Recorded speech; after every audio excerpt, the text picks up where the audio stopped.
ঘটনাটা ফ্রান্সের 200-250 বছর আগের কথা। তখন সেখানকার সম্ভ্রান্ত পরিবারের পুরুষেরা তাদের বাম দিকের অন্ডকোষ বেঁধে রাখতো, কেউ কেউ অন্ডকোষ কেটেও ফেলতো যাতে পুত্র সন্তান হয়।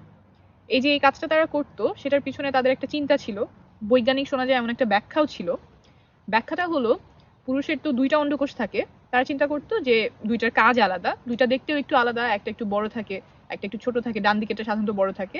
তো তারা চিন্তা করতো ডান দিকের অন্ডকোষ থেকে ছেলে হয় আর বাম দিকের অন্ডকোষ থেকে মেয়ে হয়। যেহেতু বাম দিকের অন্ডকোষ থেকে মেয়ে হয় সেই জন্যই তারা সেটা বেঁধে রাখতো বা কেটে ফেলতো। এই যে এটা করতো, এইটা সেখানকার একজন বিজ্ঞানী তার বইয়ে লিখেছিলেন। বইয়ে তিনি বলেছেন যে এই অন্ডকোষ কেটে ফেলা এটা একটা খুব সহজ একটা অপারেশন, দাঁত ফেলার মতো, দাঁত ফেললে যতটুকু ব্যথা লাগে অন্ডকোষ কেটে ফেলতেও সেরকমই ব্যথা লাগে। তাই এইটা ছেলে সন্তান পাওয়ার জন্য একটা বাস্তবসম্মত উপায় হতে পারে।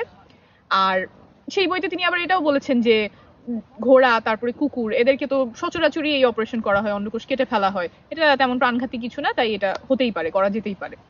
আর তারপরে তিনি এটাও চিন্তা করেছেন যে সব পুরুষই হয়তো এত সাহসী হবে না, কেউ কেউ একটু ভীত বা টিমিড হতে পারে যারা এই কাজটা হয়তো করতে যাবে না পুত্র সন্তান পাওয়ার জন্য। তাদের জন্য উপায় আছে, সেটা কি? তাদের স্ত্রীদের জন্য উপায়, সেটা হলো সহবাসের পরে তারা একদিকে কাত হয়ে শুয়ে থাকবে।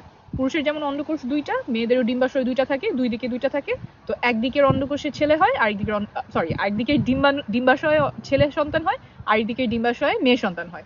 তো এখন যেই লিঙ্গের সন্তান চাই সেই দিকে সে সহবাসের পরে কাত হয়ে শুয়ে থাকবে। এবং সেই বিজ্ঞানী বলছেন যে ছেলেরা অন্ডকোষ কেটে ফেললে সেটা বেশি কার্যকরী উপায় হবে ছেলে সন্তান পাওয়ার জন্য। মেয়েদের যেটা এক কাত হয়ে শুয়ে থাকা সেটা একটু কম কার্যকরী, কিন্তু তারপরে যদি ছেলে যদি ভীত হয়, সেটা করতে না চায়, তাহলে সেটা করা যেতে পারে। এইটা তিনি একটা বইয়ে লিখেছিলেন।